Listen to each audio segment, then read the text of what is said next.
Okay, క్రింద భాగాన ముందర ఏముంది? పొట్ట ఉంది. వెనుక భాగాన ఏముంది? వీపు ఉంది. ఓకే, ఉదర భాగాన్ని ఏమంటామంటే స్టమక్, వెనుక భాగాన్ని ఏమంటామంటే బ్యాక్. ఓకే, పృష్ఠ భాగము ఉదర భాగము అంటాం.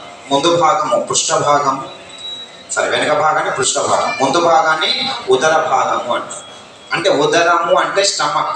ఈ ఉదరంలో ఏమైనా గ్రంథులు ఉన్నాయా? లేవా? అంతఃస్రావిక గ్రంథులు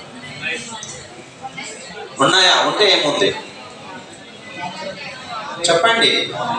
క్లోమా గ్రంథి ఉంది. దరిద్రుడు ఆల్రెడీ అక్కడ రాసావు కదా అని డౌట్ వచ్చిందేమో. క్లోమా గ్రంథి ఒక మిశ్రమ గ్రంథి, 2 లక్షణాలు కలిగి ఉంటాయంట. నాళ గ్రంథి భాగం ఉంటుంది, వినాళ గ్రంథి భాగము ఉంటుంది. సో అది చెప్పుకోవాలి. మరి పృష్ఠ భాగం బ్యాక్ లో మనకు వెన్నెముక, బ్యాక్ బోన్ ఉంది కదా, వెన్నెముకకి ఇరువైపుల దరిద్రానికి ఒక జత కిడ్నీస్, ఏది మూత్రపిండాలు ఉన్నాయి. మూత్రపిండాల పైన కూడా ఒక ఎండోక్రైన్ గ్లాండ్ ఉంటుంది, అధివృక్క గ్రంథి. పేరు విన్నారా? ఓకే, అధివృక్క గ్రంథి లేదా అడ్రినల్ గ్లాండ్. ఓకే, మరి పొట్ట భాగంలో మనకు ఏముంది? క్లోమా గ్రంథి ఉంది. ఓకే, వచ్చేటప్పుడు వరుస క్రమంలో వచ్చేటప్పుడు ఏది? పృష్ఠ భాగం, బ్యాక్ బోన్ సైడ్ ఉండేదే వస్తుంది పృష్ఠ భాగం, బ్యాక్ బోన్. ఈ పృష్ఠ భాగంలో వెన్నెముకకు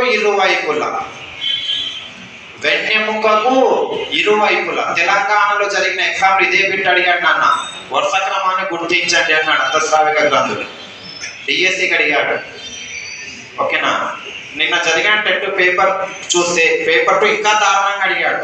గ్రంథి ఏమిటి నాన్న అంటే అధివృక్క గ్రంథి, అడ్రినల్ గ్లాండ్, అడ్రినల్ గ్రంథి. అధివృక్కము, ఆది అంటే పైన, వృక్కము అంటే మూత్రపిండం. ఓకే, వెన్నెముకకి ఇరువైపులా పిండాలపై టోపీ ఆకారం. ఇది వెన్నెముక అనుకుందాం. దరిద్రానికి ఇరువైపున మూత్రపిండాలు ఇలా ఉంటే దీనిపైన ఇలా టోపీ